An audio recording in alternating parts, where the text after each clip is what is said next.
성경 말씀 창세기 39장 1절로 5절 그리고 20절로 23절 말씀이 되겠습니다.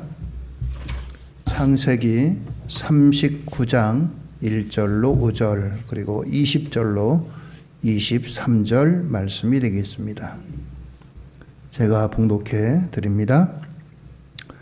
요셉이 이끌려 애굽에 내려가매 바로의 신하 친위대장 애굽 사람 보디발이 그를 그리로 데려간 이스마엘 사람의 손에서 요셉을 사니라.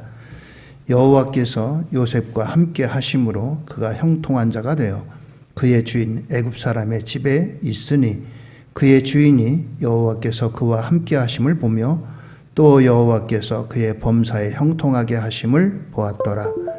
요셉이 그의 주인에게 은혜를 입어 섬김에 그가 요셉을 가정 총무로 삼고 자기 소유를 다 그의 손에 위탁하니 그가 요셉에게 자기의 집과 그의 모든 소유물을 주관하게 한 때로부터 여호와께서 요셉을 위하여 그 애굽 사람의 집에 복을 내리심으로 여호와의 복이 그의 집과 밭에 있는 모든 소유에 미친지라. 20절로 23절까지 말씀입니다. 이에 요셉이 주인이 그를 잡아 옥에 가두니 그 옥은 왕의 죄수를 가두는 곳이었더라. 요셉이 옥에 갇혔으나 여호와께서 요셉과 함께 하시고 그에게 인자를 더하사 간수장에게 은혜를 받게 하심에 간수장이 옥중 죄수를 다 요셉의 손에 맡김으로 그 재반 사물을 요셉이 처리하고 간수장은 그의 손에 맡긴 것을 무엇이든지 살펴보지 아니하였으니 이는 여호와께서 요셉과 함께 하심이라. 여호와께서 그를 범사에 형통하게 하셨더라. 아멘. 할렐루야. 오늘 말씀의 제목은 하나님의 형통, 하나님의 형통 그렇습니다. 그리스도인들이 좋아하는 찬송가 10가지 중에 아마 10곡 중에 이 찬송가는 아마 빠지지 않을 것 같습니다. 방금 우리가 찬양한 384장 나의 갈 길 다가도록. 우리 한국 사람들에게 이 찬송가만큼 참 마음에 닿고 또 그리고 심금을 울리는 찬송가가 아닌가 그렇게 생각이 됩니다. 1절 가사에 보면 나의 갈 길 다가도록 예수 인도하시니 그렇습니다. 우리의 갈 길 인도하시는 예수님. 내 주 안에 있는 긍휼 어찌 의심하리요. 하나님의 긍휼이 여기심을 구하는 그와 같은 찬양입니다. 믿음으로 사는 자는 하늘 위로 받겠네. 하늘의 위로를 소망하는 그런 가사입니다. 그리고 이 찬송가의 클라이막스라고 할 수 있는 가장 이 좋아하는 이유 가운데 하나가 바로 이 구절입니다. 무슨 일을 만나든지 만사 형통하리라. 무슨 일을 만나든지 만사 형통하리라. 그렇습니다. 형통이다라고 하는 말을 한자로 보니까요. 형통할 형에 통할 통자예요. 이 형통은 이제 형자 하나만 갖고도 아주 사람들에게 기분 좋은 그와 같은 글자입니다. 또 통자도 그렇고요. 만사형통이라는 말이 모든 일들이 뜻하는 대로 두루두루 잘 되어가는 것, 그것을 만사형통이라고 하죠. 만사형통이라고 합니다. 금년 2021년도 우리 연수송년회 가족 모두 위에 이 만사형통의 은혜와 축복이 흘러차고 넘치게 되기를 주의 이름으로 축원드립니다. 성경에 이제 어느 한 사람의 삶에 형통하게 하셨다라고 하는 말씀이 이렇게 여러 번 나온 사람이 또 있을까 할 만큼 오늘 소개한 성경 본문의 요셉이라고 하는 사람에게는 이 여호와께서 형통하게 하셨더라. 하나님이 형통하게 하셨다라고 하는 이런 말씀이 여러 번에 걸쳐서 나오고 있습니다. 하나님이 형통하게 하셨다. 사람이 형통하게 한 것이 아니라 하나님이 형통하게 하셨다. 오늘 이 요셉을 이와 같이 말씀하고 있습니다. 사람의 형통을 구하는 세상 사람들과 달리 이 요셉은 하나님이 형통하게 하셨다라고 말씀하고 있습니다. 오늘 이 요셉에게 임한 하나님의 형통을 통해서 진정한 형통의 의미를 함께 생각하려고 합니다. 첫째는 고난이 없는 것이 형통이 아니다라고 하는 것입니다. 첫 번째, 고난이 없는 것. 고난이 없는 것. 사람들은 고난이 없고 실패가 없고 이와 같은 것들이 없는 것이 형통이다라고 생각합니다. 만약에 이런 것이 없는 것이 형통이다라고 한다면 요셉은 형통이라고 하는 말이 어울리지가 않습니다. 요셉의 아버지 야곱에게 부인이 넷이 있었습니다. 이 네 어머니에게서 자녀들이 낳았는데 아들이 12, 딸이 하나. 얼마나 복잡하겠어요? 그 아들들 간에 얼마나 알력이 있겠어요? 이 12아들 가운데 요셉은 아버지의 사랑을 가장 많이 받은 아들입니다. 어려서 그래서요. 다른 형제들에게는 안 입히는 채색 옷, 요즘 말로 말하면 귀한 메이커 있는 좋은 옷을 입혔습니다. 그러니 형들이 얼마나 이 요셉을 볼 때마다 시기와 질투를 하겠어요. 거기에다가 꿈을 꾸는 꿈은 얘기를 하는데 형들의 기분을 상하게 하는 꿈이에요.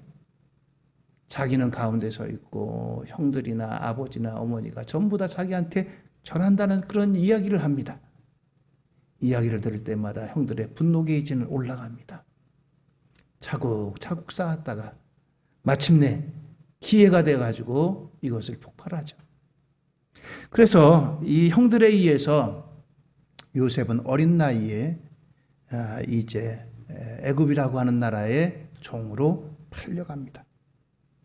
종으로 팔려갔어요. 종으로 팔려가가지고 열심히 일합니다. 열심히 일해요. 그런데 성경에 이 종으로 팔려가고 종으로서 이제 그 주인의 집에서 일하는 요셉을 가리켜 하나님께서는 이렇게 말씀하십니다. 창세기 39장 2절입니다. 여호와께서 요셉과 함께 하심으로 그가 형통한 자가 되어 그의 주인 애굽 사람의 집에 있으니. 또 3절입니다. 그의 주인 여호와께서 그와 함께 하심을 보며 또 여호와께서 그의 범사에 형통하게 하심을 보았더라. 또 21절입니다. 여호와께서 요셉과 함께 하시고 그에게 인자를 더하사 간수장에게 은혜를 받게 하심에. 23절입니다. 간수장 그의 손에 맡긴 것을 무엇이든지 살펴보지 아니하였으니 이는 여호와께서 요셉과 함께 하심이라. 여호와께서 그를 범사에 형통하게 하셨더라. 그렇습니다. 여호와께서 그를 범사에 형통하게 하셨더라 라고 하는 말씀이 3번씩이나 거듭 말씀하고 있습니다. 남의 집에서 주인을 섬기는 종의 몸으로 있을 때, 또 누명을 쓰고 감옥에 있어서 수감자로 죄수의 몸으로 있을 때, 바로 이럴 때 하나님께서 요셉을 향해서 그를 범사에 형통하게 하셨더라 라고 했습니다. 감옥에 있는 것이 형통한가요? 남의 집에 이제 주인이 아니고 종으로 머슴으로 섬기는 게 형통한 삶입니까? 요셉은 이와 같은 삶 속에도 하나님께서 그의 범사에 형통하게 하셨더라 라고 했습니다. 고난이 없고 어려움이 없고 힘든 게 없고 실패가 없고 좌절이 없는 그와 같은 삶이 결코 형통한 것이 아닙니다. 그렇습니다. 감옥에 갇힌 세례 요한은 평안하고 형통했지만 그를 가둔 헤롯 왕은 불안했고 형통하지를 못했습니다. 사도 바울은 아무 죄가 없이 역시 감옥에 갇혔어요. 이상한 풍습을 전한다는 그와 같은 이유로다. 그렇지만 그를 때린 간수들은 평안하지를 못했습니다. 변방의 유목민 아이가 대제국 애굽의 총리 대신이 되기까지 도약한 형통의 비밀은 바로 하나님이 함께 하심이었습니다. 형통이 뭐냐? 형통이 고난이 없는 것이냐? 실패가 없는 것이냐? 실수가 없는 것이냐? 그것이 형통이 아니라는 거예요. 우리는 이런 것들이 없는 삶이 형통한 삶이다. 야, 그 사람 형통하다. 만사 형통케 하옵소서. 그런 의미로 다 우리는 생각하고 추구하고 기도합니다. 그러나 성경은 형통함을 하나님이 함께 하시는 거다라고 말씀하고 있습니다. 만약 세상 사람의 기준으로 본다면은 이 요셉이 이렇게 초반에 어려움 당하다가 나중에 애굽의 총리가 되잖아요. 근데 총리가 되고 나서 하나님께서 요셉을 범사에 형통하게 하셨더라라고 하는 말씀이 있어야 되는데 그 뒤에는 어느 구절에도 성경이 없습니다. 여러분들이 창세기 39장을 한번 읽어보세요. 여호와께서 그의 범사에 형통하게 하셨더라. 그 말씀이 언제 어느 때 임했는가? 세상 사람 기준으로 보면 총리가 되고 나서 야, 만사 형통이다. 그렇게 이야기하겠지만 하나님은 결코 그렇지 않습니다. 그렇습니다. 사람들은 형통함을 구합니다. 실패가 없고 좌절이 없고 낙심이 없고 고난이 없는 그와 같은 평안을 주세요. 형통함을 주세요. 그러나 하나님은 그렇게 말씀하지 않습니다. 내가 너와 함께하는 것이 형통한 거야. 내가 너와 함께하는 것이 형통한 거야. 네가 실패했어? 그래도 내가 너와 함께한다. 거기에 형통함이 있는 겁니다. 거기에 형통함이 있는 거예요. 사람들은 하나님과 함께하는 것을 부담스러워합니다. 힘들어합니다. 그죠? 형통하게 하옵소서. 하나님 형통하게 해주세요. 고난 없게 해주세요. 어려움 없게 해주세요. 물론 일부러 자처해가지고 고난을 구할 것은 없습니다. 그러나 중요한 것은 내가 고난이 있느냐 없느냐, 실패를 경험했느냐 안 했느냐, 그것이 문제가 아니라 내가 하나님과 함께 하느냐, 그것이 형통이라는 것입니다. 그렇습니다. 성경은 우리에게 하나님께서 이 형통함을 누리는 비결을 이미 말씀해 주셨습니다. 마태복음 28장 20절에요. 이렇게 말씀합니다. 내가 너에게 분부한 모든 것을 가르쳐 지키게 하라.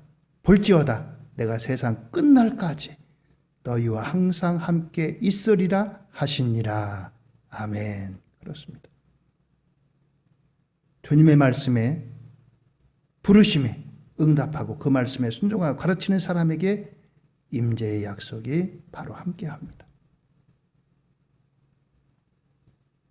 그렇기 때문에 바로 이 주님께서 우리에게 분부하고 가르친 것, 주의 말씀과 함께하는 삶이 바로 이제 하나님의 임재고, 하나님의 임재가 있는 곳에 형통함이 있다라고 하는 것입니다. 2021년도 초반입니다. 오늘로써 창세기 이제 50장이 마쳐졌습니다.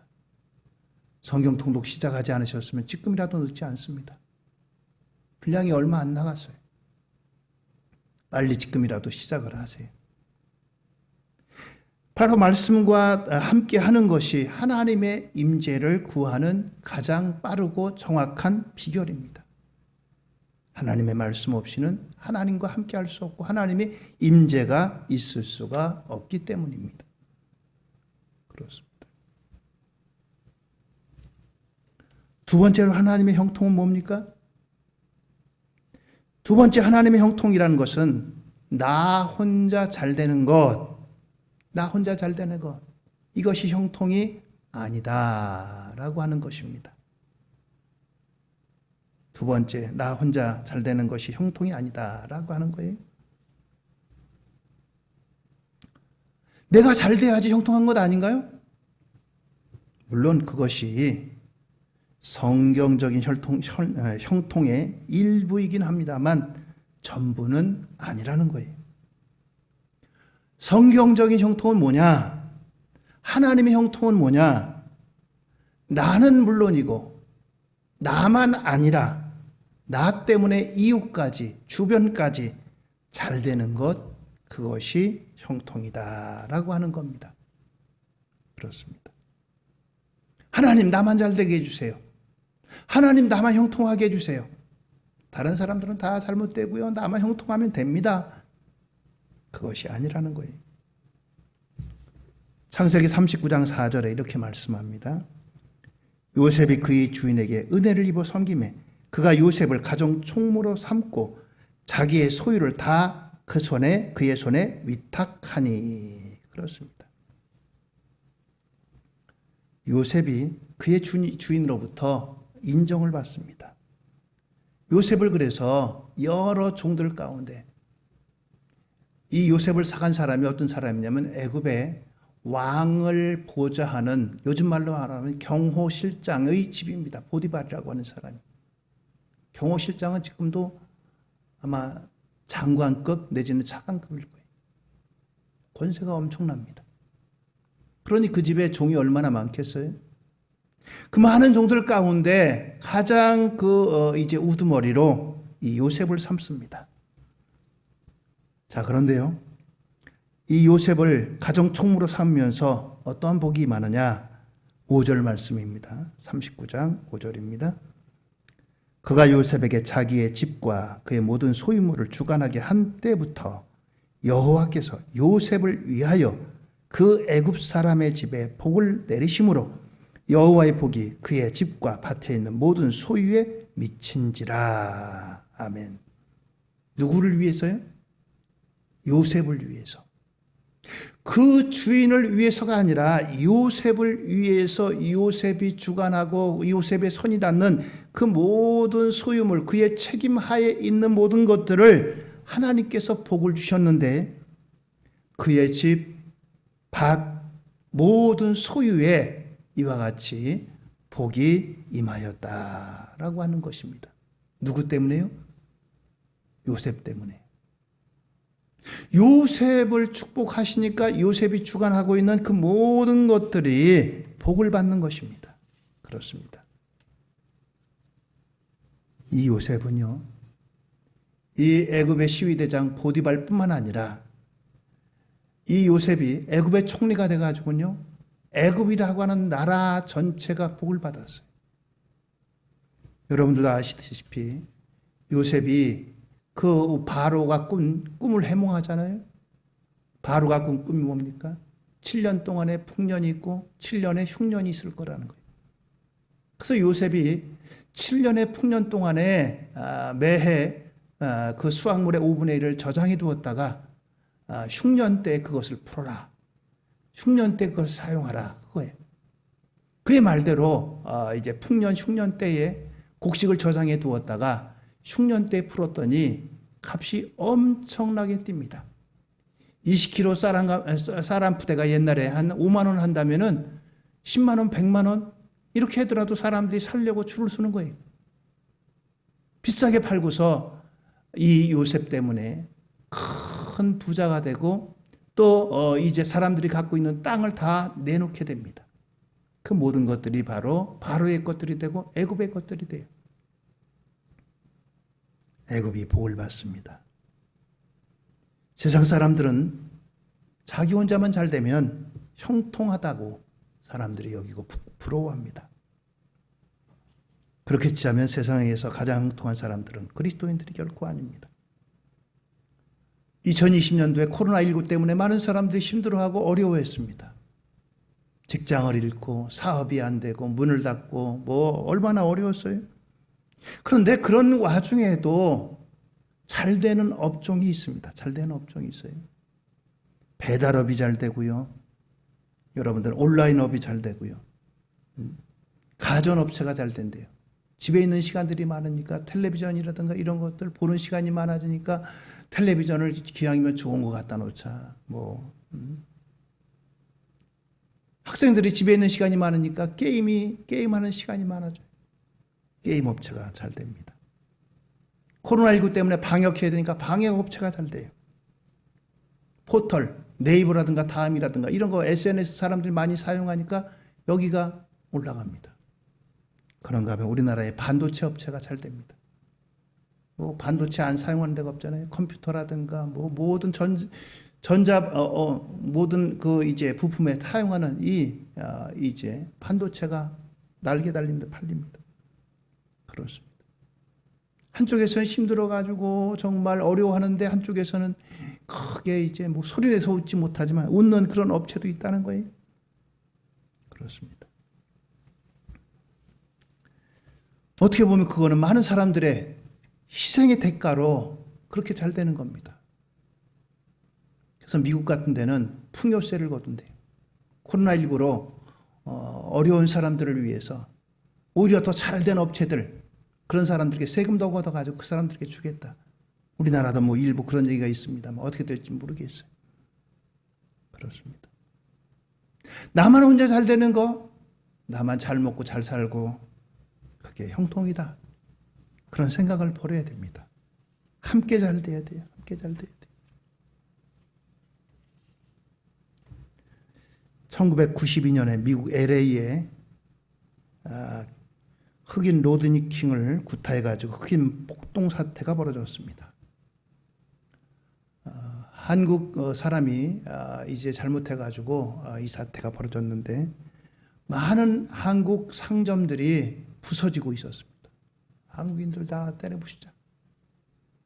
미국 사회는 돈을 벌면 좀 이렇게 나눠주고 자선사업도 하고 베풀어야 되는데 우리나라 사람들은 그런 거에 이 땅에서 이렇게 그런 게 훈련이 안 됐으니까 별로 그렇게 나눠주고 그런 것들을 못했어요. 그냥 열심히 일만 했어요. 남들 쉬는 시간에도 일하고 그러니까 그냥 다른 이제 업체보다도 잘 되고 또 더 많은 돈을 벌고 그런데 인색하다는 거예요. 이 흑인들이 아주 난리가 났습니다. 그런데 이제 그런 가운데 한 상점은 사람들이 그를 지켜주자라고 하는 흑인들이 무장을 하고 지켜주는 가게가 있었습니다. 영상을 잠깐 보실까요? 제가 인용한 거다 했으니까 괜찮습니다.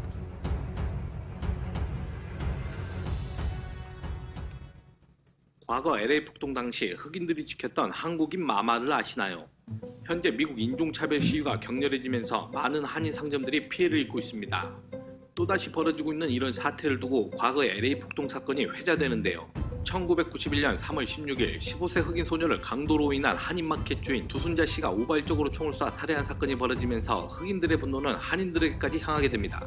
이로 인해 한인 상점 2,300여 곳이 피해를 입으며 피해 금액만 3억 5천만 달러였죠. 당시 수많은 한인타운이 대부분 약탈당하며 많은 피해를 입었는데요. 하지만 LA 폭동에서도 홀로 살아남았던 한인 상점 한 곳이 있었습니다. 당시로서는 이해할 수 없었습니다. 왜냐하면 흑인들의 분노가 한국인들에게까지 번지며 갈등으로 일어난 사태인데 이 상점만은 흑인들이 직접 밤낮으로 보초를 서면서까지 지켰다는 것이죠. 한쪽에선 한인 상점을 약탈하며 피해를 주는가 하면 또 다른 쪽에선 오히려 한인 상점을 지켜주고 있었습니다. 과연 대체 홀로 안전했던 그 한인 상점은 어떤 사연이 있었던 것일까요? 그 가게의 주인은 바로 인근 주민들에게 마마로 불렸던 한국인 홍종복 씨가 있었던 곳입니다. 그녀는 LA에서도 대표적인 흑인 거주 지역인 사우스 센트럴에서 가족과 함께 작은 환전소 겸 식료품점인 벤네스 스토어를 운영하던 평범한 중년 여성이었는데요. 1971년 미국에 이민을 가서 간호사 보조로 일하다 1980년대 중반부터 남편과 두 자녀와 함께 15년 동안 가게를 꾸려왔습니다. 인근 주민이라면 홍 씨를 모르는 사람이 없을 정도였다고 하네요. 특히 흑인들은 그를 엄마처럼 따랐으며 차별을 모르는 따뜻한 그의 인성에 마마라는 별명으로 불리게 됐죠. 그녀만의 친절이 남달랐다는 것은 지역 주민들이 말하는 일화를 들어보면 알 수 있는데요. 어린 나이에 엄마가 되어 아기 기저귀와 우유를 살 돈이 없는 여성이 망설이고 있자 그녀는 가방에 물건들을 챙겨주고 귓속말로 돈은 다음에 주세요라고 말하며 돌려보냈다고 합니다. 이 여성은 이후에 약속을 지켰다고 하며 맥주캔을 훔쳐 도망가는 청년의 뒷모습을 바라보며 조심해라 넘어질라라며 걱정스러운 말을 했다고 합니다. 또 한 번은 가게에 찾아온 남성이 생계 보조비로 받은 수표로 술을 사며 그녀에게 나머지는 현금으로 바꿔달라고 말했는데 술이 취한 그가 혹여나 나머지 현금을 허투루 써버릴까 걱정한 그녀는 남성의 집에 전화를 해 부인에게 거스름돈을 직접 받아가도록 챙겨주었답니다. 10대 흑인 청소년들이 가게에 우르르 들어와도 감시의 눈초리가 아닌 부드러운 미소로 맞이해줬다고 하네요. 이러니 그녀의 가게를 한 번이라도 찾은 사람들은 모두 다 그를 마마라고 부르며 좋아하게 됩니다. 하지만 이러한 남다른 친절을 베풀며 지내오던 홍종복 씨는 너무 안타깝게도 1999년 2월 3일 자신의 가게 앞에서 권총을 든 무장 강도 2명에게 살해되고 마는데요. 당시 그녀의 나이는 52세였습니다. 갑작스럽게 세상을 떠난 홍 씨의 소식에 인근 주민들은 그녀의 유가족들에게 마마의 장례식을 LA에서 치르게 해달라고 요청을 했으며 그로 인해 지역 사회장으로 세인트 브리지드 성당에서 치러지게 됩니다. 장례식에는 그 지역 흑인들은 대부분 참석했다고 하며 주민들 외에 시의원 등 지역 고위급 인사와 언론사 취재인들까지 몰렸습니다. 그녀의 가게 단골 손님이었던 버스 운전사 6명은 정복을 입고 관을 운구했으며 마마 장례식이라는 안내문이 붙은 홍 씨의 가게 앞에는 추모의 꽃다발과 촛불, 성경책, 수많은 편지들이 쌓여갔습니다. 편지 내용에는 당신은 남을 돕는 일을 맡은 천사였어요. 영원히 사랑할 겁니다 등 그녀를 많이 그리워하는 내용들이 담겨 있었습니다. 한 젊은이는 마마 우리가 그 범죄자를 찾아 대가를 치르게 할게요 라는 쪽지도 남겼으며 흑인 소녀는 장례식장에서 마마는 피부색을 따지지 않고 우리를 인간으로 대우했다라고 말하며 울먹였습니다. LA 시의회는 홍 씨를 살해한 범인에 대해 제보한 사람에게 25,000달러의 상금을 지급하는 안을 승인했으며 이후 15일 만에 범죄자들을 체포하게 됩니다.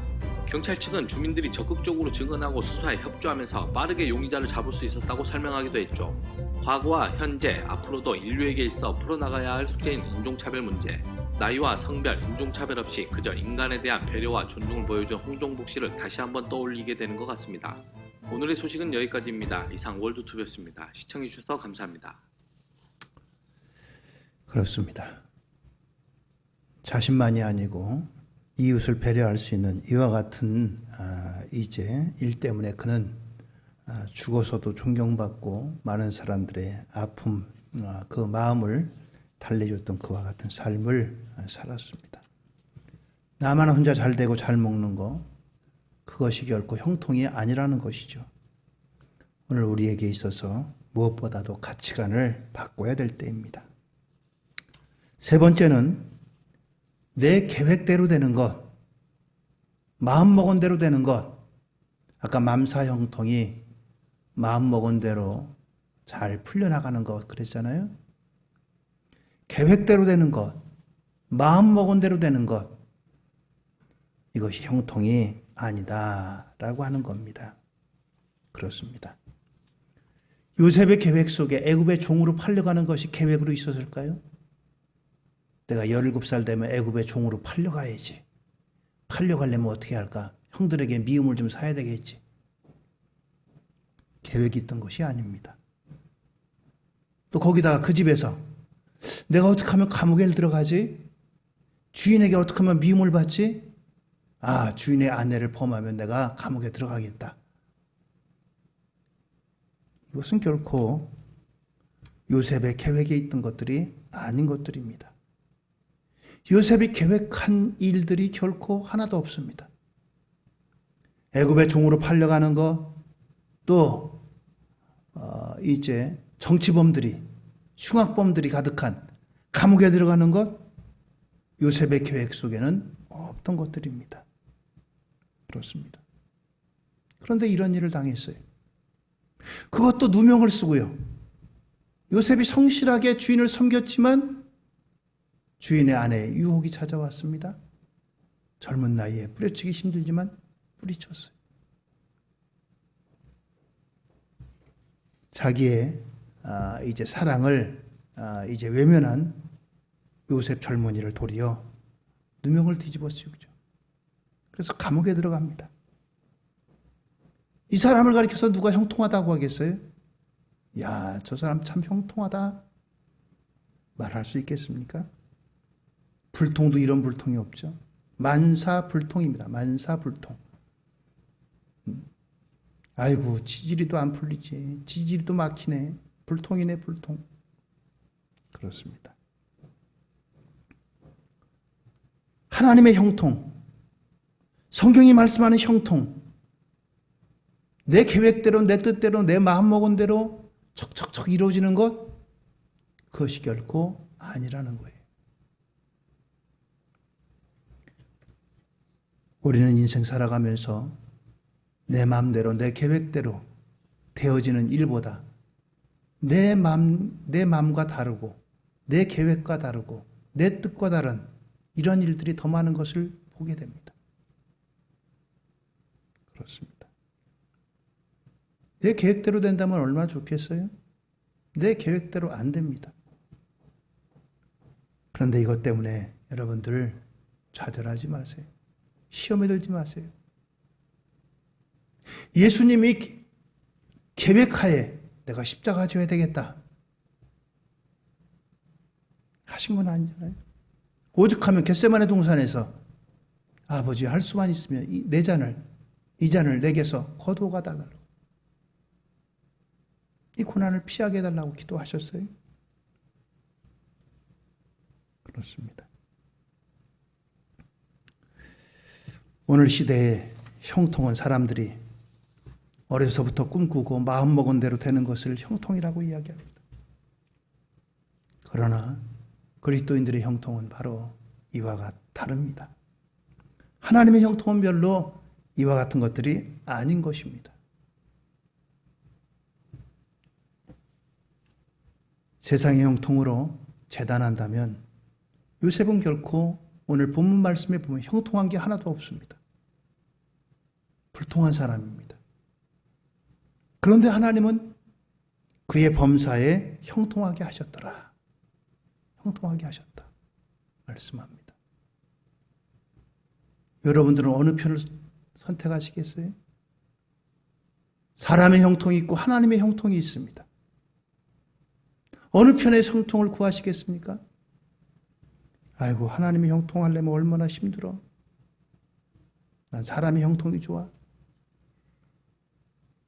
근데 사람의 형통이요, 얼마 오래가지 못합니다.